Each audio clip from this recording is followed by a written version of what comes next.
Hello friends, मैं हूं doctor Rajiv. और जैसा कि आप लोग जान ही रहे हैं कि एफएमजी का रिज़ल्ट आ गया है। And congratulations to all those who have successfully pass the exams.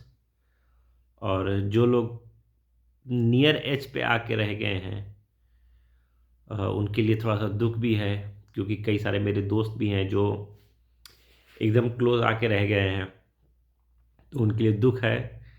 लेकिन क्या कर सकते हैं कि लाइफ़ ऐसे ही चलती है।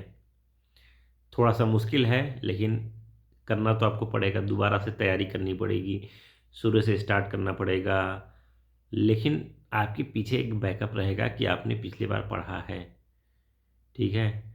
और इस बार एग्ज़ाम जून में ही है, तो आप कुछ ज़्यादा सोचने के लिए, सँभालने के लिए ज़्यादा आपके पास टाइम नहीं है। तो आपको दोबारा से फिर से स्टार्ट करना पड़ेगा। दोबारा से फिर से जोशो-खरोश से स्टार्ट करना पड़ेगा। इस बार थोड़ा-सा ज़्यादा मुश्किल होगा आपके लिए पढ़ना, क्योंकि जो चीज़ आप पढ़ चुके हैं, उसी को दोबारा से रिवाइज़ करना और ये सोचते रहना कि हमारे जो तैयारी का तरीका था उसमें कहाँ फ्लॉ आ गया, क्या दिक्कत हो गई, जो पेपर था वो हमारे अकॉर्डिंग क्यों नहीं आया। ये बहुत सारी चीज़ें होती हैं, लेकिन इसमें कभी-कभी ऐसा भी होता है कि दिन आपका ना रहा हो, इसलिए चीज़ें आपकी तरफ नहीं गई हैं। तो इससे आपको घबराना नहीं है, सिर्फ़ 4-5 महीने की बात है, दोबारा से पढ़ो। और कोई नहीं, इस बार नहीं हुआ, अगले बार ज़रूर होगा, ठीक है? दोबारा से पढ़ो, फिर से स्टार्ट करो,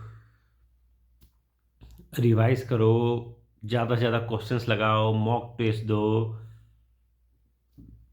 थोड़ा-सा और बेहतर करना पड़ेगा, सिली मिस्टेक्स कम करना पड़ेगा, क्योंकि इतने सिली मिस्टेक्स तो आपने किए ही होंगे कि आपका सिलेक्शन रुक गया है। तो इसलिए कोशिश करना है कि ज़्यादा से ज़्यादा क्वेश्चन प्रैक्टिस करके जो सिली मिस्टेक्स हैं उसको कम करना। ठीक है, कहना आसान है लेकिन करना बहुत मुश्किल है, सेकंड टाइम बहुत मुश्किल होता है। और क्या कर सकते हैं, लेकिन करना पड़ेगा। दूसरों को के लिए खुश होइए, दूसरों के लिए को देख के दुखी मत होइए।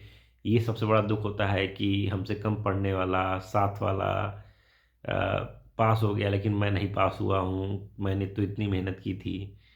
लेकिन चीज़ें इस हिसाब से नहीं चलती हैं। अल्टीमेटली थोड़ा-सा तो किस्मत चाहिए उस दिन आपको। और कोई नहीं, आप क्या कर सकते हैं, आप जो बेहतर है वो कर सकते हैं, कोशिश कर सकते हैं, दोबारा कोशिश कर सकते हैं, बार-बार कोशिश कर सकते हैं। और यही हम लोग कर सकते हैं।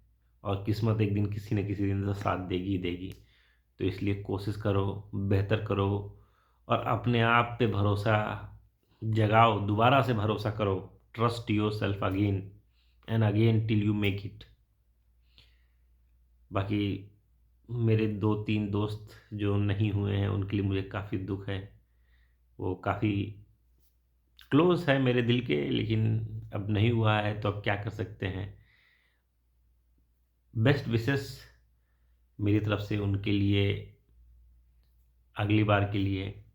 और होप वो अपने आप को थोड़ा-सा मजबूत बनाएँ और इस मुश्किल समय में अपने आप को सँभाल के रखें। आप लोग भी जो लोग एज पे हैं, अपने आप को मुश्किल समय में सँभाल के रखें, क्योंकि इसमें आपको इस टाइम पे लगता है कि यार क्यों, क्यों, क्यों, क्यों? मैं ही क्यों? आप अनलकी फ़ील करेंगे, बहुत डिसहार्टेड फ़ील करेंगे, अपने आप पे डाउट करेंगे, अपने मेथड्स पे डाउट करेंगे, बहुत सारी चीज़ें होंगी। लेकिन अब क्या कर सकते हैं भाई? कुछ नहीं कर सकते हैं। इस मुश्किल परिस्थिति में आपको खुद ही उठ के चलना पड़ेगा, दौड़ना पड़ेगा, आगे बढ़ना पड़ेगा। क्योंकि अगर आप नहीं आगे कुछ करेंगे, तो स्थिति जस की तस बनी रहेगी। सो कोशिश करना ही आपके हाथ में है। कोशिश करते रहिए, बेहतर कोशिश कीजिए और दम लगा के कोशिश कीजिए। बाकी मेरी तरफ से जितना हो सकता है मैं कोशिश करूँगा कि आपकी हेल्प कर सकूँ, मोटिवेट कर सकूँ और थोड़ा बहुत आपका दुख-सुख सुन सकूँ। बाकी ऑल द बेस्ट आप लोगों के लिए and congratulations to all those who have passed the exam. and best wishes to them for their future, their internship, and my deepest condolence to all those who have just failed by some marks. So make yourself brave, be there at present, don't compare yourself with anyone, stay calm, focus more, start reading again and again.